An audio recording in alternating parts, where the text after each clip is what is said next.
Coulomb's law, stated by Charles Coulomb, a French physicist, to find the electrostatic force of attraction and repulsion between two charged particles. This law was defined after an extensive study of force between the charges using a torsion balance. A torsion balance has an insulating rod with a metal-coated ball at one end and a balancing sphere at the other. This rod is suspended with the help of a suspension fiber. The graded circular scale gives a measure of the displacement of the sphere due to repulsion.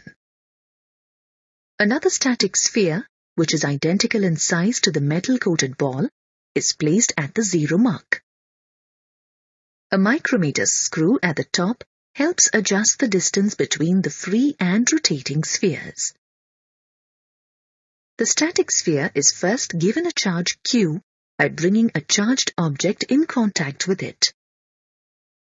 Then, the rotating sphere is brought in contact with the static sphere using the micrometer screw.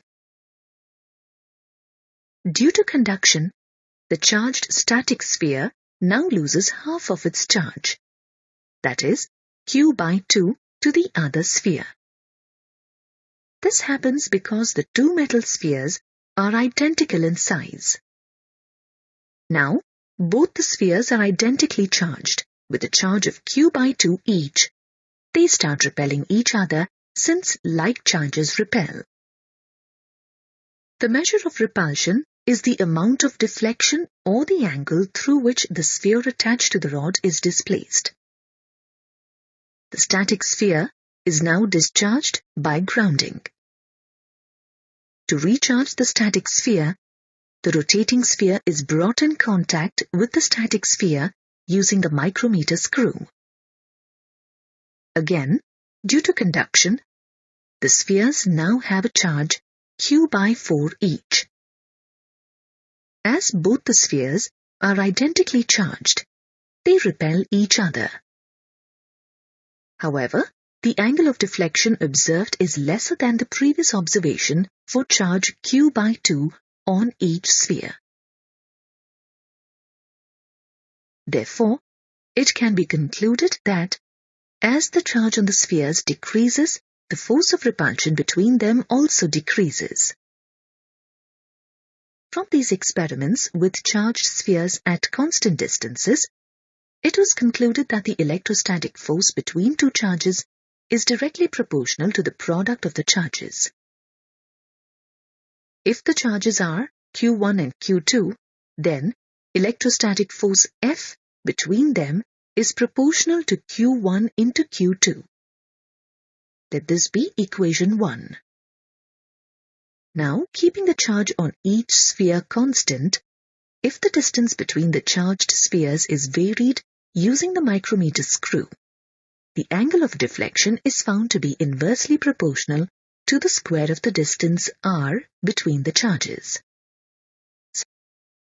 Since the force of repulsion is proportional to the angle of deflection, we can say that the electrostatic force F between the charges Q1 and Q2 is inversely proportional to the square of the distance r between the charges. Let this be equation 2. Thus, according to Coulomb's law, the electrostatic force between two charges is directly proportional to the product of the charges and inversely proportional to the square of the distance between the charges. Hence, the electrostatic force F between charges Q1 and Q2 separated by a distance r is proportional to Q1 Q2 by r square. Let this be equation 3. A constant of proportionality K is used to get the equation F is equal to K Q1 Q2 by r square. Let this be equation 4. If the charges are separated in free space, that is, air or vacuum, the value of the constant K is equal to 1 by 4 pi epsilon naught, where epsilon naught is called permittivity of free space. Thus, the electrostatic force F is equal to 1 by 4 pi epsilon naught Q1 Q2 by R square. In SI units, the value of the proportionality constant K is approximately equal to 9 into 10 power 9 Newton meter square per Coulomb square, and the value of epsilon naught is equal to 8.85 into 10 power minus 12 Coulomb square per Newton meter square. Hence, F is equal to 9 into 10 power 9 into Q1 Q2 by R square. Using Coulomb's law, a unit charge can be defined as one that experiences an electrostatic force of 9 into 10 power 9 Newton when placed at a distance of 1 meter from another unit charge in free space. Let us now study Coulomb's law in vector form.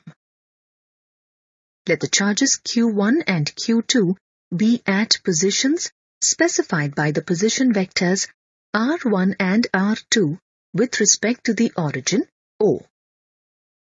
The vector R21 is equal to R2 minus R1 joins Q1 and Q2.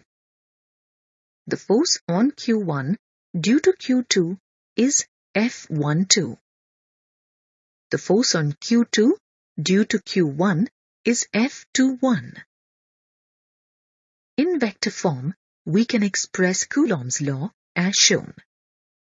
If Q1 and Q2 are like charges, they repel. In this case, the product of the charges Q1 and Q2 will be positive. The unit vector R12 cap is given by equation 5. Here, the force F12 will be in the direction of the unit vector R12 cap. If Q1 and Q2 are unlike with respect to each other, the force F12 will be in the direction of the unit vector R21 cap as given in equation 6. Since unlike charges attract each other. In this case, the product of the charges Q1 and Q2 will be negative. The unit vector R21 cap is given by equation 7. According to Newton's third law, Q2 experiences an equal and opposite electrostatic force to the one experienced by Q1. Therefore, we can write F21 is equal to minus F12. Let us now consider a system of charges Q1, Q2, Q3 and so on till Qn as shown in the figure with position vectors R1, R2, R3 till Rn with respect to the origin O. We know that electrostatic force, as given by Coulomb's law, exists between every pair of charges of the combination. To find the net force on any charge in such a system, we first calculate the electrostatic force on that charge by each and every other charge of the system. Then, the net electrostatic force on that charge is equal to the vector sum of the individual electrostatic forces on that charge due to every other charge of the system of charges. The individual forces are unaffected by the presence of other charges in the configuration. This principle is called the principle of superposition. For example, if the charge Q1 is considered, then, according to principle of superposition, the net electrostatic force on the charge Q1 is F1 equal to F12 plus F13 plus so on till F1n. Let this be equation 8.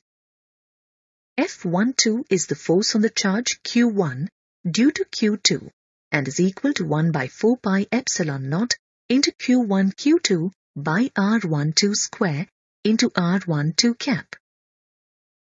R12 is the distance between Q1 and Q2 and R12 cap is the unit vector in the direction of the force F12. F13 is the force on the charge Q1 due to Q3 and is equal to 1 by 4 pi epsilon naught into Q1 Q3 by R13 square into R13 cap. R13 is the distance between Q1 and Q3, and R13 cap is the unit vector in the direction of the force F13. Proceeding in this manner, we obtain F1n is the force on the charge Q1 due to Qn and is equal to 1 by 4 pi epsilon naught Q1 Qn by R1n square into R1n cap. R1n is the distance between Q1 and Qn, and R1n cap is the unit vector in the direction of the force F1n. Now, using F12, F13, F1n in the principle of superposition, we have F1 as in equation 9.